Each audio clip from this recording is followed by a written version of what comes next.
Hi, Juliet. So good to have you here today. So a lot of people will know you from being around in the industry, being one of the pioneers of renewable energy, obviously as the founder of Good Energy. Yeah. So tell us, what are you doing now? What are you doing in terms of your work at Abasable and also some of your really key non-exec positions elsewhere? So I am really enjoying myself. So I get the freedom now. Now I love Good Energy. It was fantastic 20 years at Good Energy, but now I get to work with lots of different organisations across the energy transition. Abasable being one of them, which is a carbon offset platform, something I haven't been involved in before, but really interesting proposition looking at due diligence, market intelligence, and brokerage services, and kind of really watching how that market is evolving. I also sit on the board of the Crown Estate, so being really involved in thinking through their energy strategy and particularly the offshore wind strategy. I also sit on the CP 2030, the DESNZ Clean Power 2030 target with Chris Stark, advising that, and then doing a couple of other non-execs and working a bit with UKRI on looking at investment in growth in innovation in the UK. So really interesting to see that you've made the switch to an aligned sector or aligned sectors from electricity generation alone into the carbon markets, into elements of the circular economy and also strategy. Tell us a little bit about what you've seen in 20 years, what the shift's been from that really powerful focus that people who are passionate about the industry had 20 years ago in terms of getting electrification onto the agenda, boosting renewable energy generation. And now, what sort of shifts have you seen in the market since then? Well, I mean, what's so fascinating is that literally the few of us who were there, we were the only voices in the room. And when you started to talk about things like decentralised power, electrification of people's homes, putting solar panels on people's roofs, I mean, everybody used to just think you were talking some other language and slightly used to ignore you and marginalise it. I mean, now this is the currency of everything. It's what everybody is talking about. And it's interesting because obviously we're looking at China, Singapore, the Far East really leading the way in electrification as part of their, not just a climate discussion, but a security discussion. And so it's now become mainstream. And the key is actually how do we figure out to take the system we used to operate in, which was a centralised high carbon system, to a decentralised low carbon system. And that is where the challenge I still see. That is where there are still some mindsets that get stuck on this balance between centralised and decentralised systems. Interesting. So you're working with Head of Mission Control, Chris Stark, on mobilising Clean Power 2030, which is obviously one of the most important challenges that we have in the sector right now.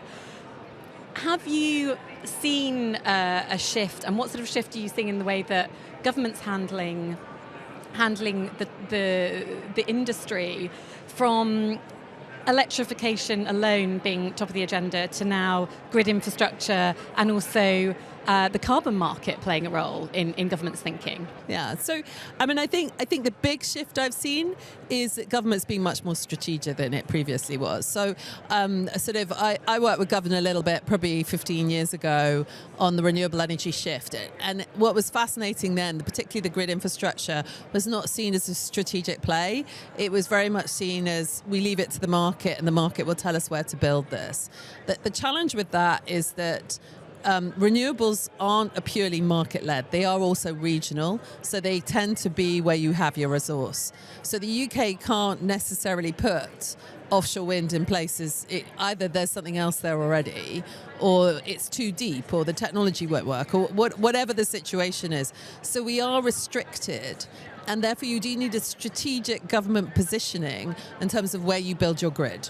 So there's a bunch of things that have shifted quite significantly, I would say, with this government. And particularly under CP 2030 is like, if you want to do this stuff fast, government needs to take a strategic role. It needs to think strategic from an industrial point of view, but also from an energy system point of view. I think there's obviously, in the more recent, we've then had two energy crises in the sort of last 5 years, which have been quite significant. The first one, we basically bailed out the consumer by paying them. I think that's I think there was a real missed opportunity. I mean, I know it meant that people didn't feel the pain of COVID and then the Ukrainian war afterwards. But the real challenge for me is that we should have been investing in new systems and rethinking the energy at that point. We're now at a point where we're in a second energy crisis, and we really have to get that transition. But at the same time, obviously, heightened political pressure around consumer bills. So I think what government is trying to do is reduce the cost of electricity generation from gas, which is the marginal pricing tool at the moment, but at the same time put in play pieces that move generators to a place where we can delink from gas further. And that is really what the ROC to CfD play is. So we're seeing that kind of balance where try and reduce the initial part, but then improve the longer term price. Yeah, fantastic. So we were talking a little bit about this earlier. When it comes to the recent government policy announcement, one of the more controversial measures, but you might have a new perspective on this, was axing carbon price support, while meanwhile increasing the electricity generator levy on electricity producers linked to old renewable energy assets, while also trying to encourage, as the government apparently was, companies with those assets to move on to wholesale renewable energy contracts, just like with the CfD.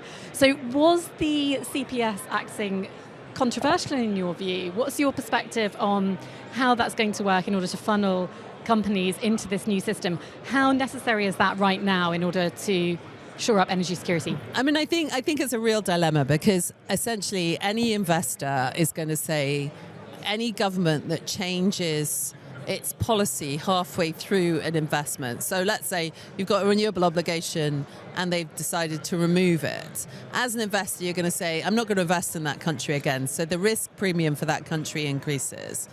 So so any government's always going to try and avoid changing a policy mid-term.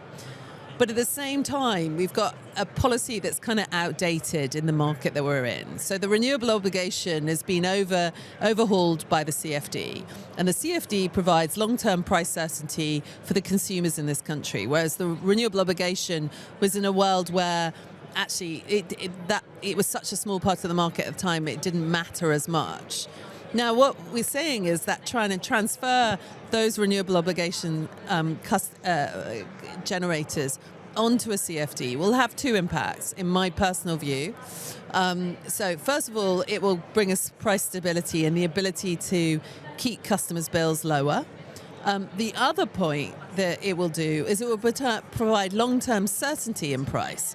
Because we may be in an energy crisis now, but at some point we may move out of that energy crisis, at which point some renewables may have a very much lower value and may struggle to maintain capacity going forwards. And the last thing government wants, or any of us want, is for us to start to see renewable generators shut down because financially they can't maintain their income stream. So I personally think it's a good thing. I think there will be some pushback undoubtedly around the amounts, because there always is. There's always a negotiation at this point. But in principle, we should be seeing those generators on ROCs move to CfDs. So what are the risks that might face renewable energy generators if they don't take up these contracts with government? Well, I think I was watching European power prices, and not UK, but mainland Europe power prices, and I think they're at about minus 500 this week. So if you're a renewable generator, and it depends on your PPA, of course, but somebody's got to price that risk in for you, and you're producing during a period of time when power prices are going significantly negative, then your business model is going to be severely taxed. So I would suggest that if I was a renewable generator, I would want to know what my income stream is going to be. And if I can jump onto a contract now that guarantees that, then why not?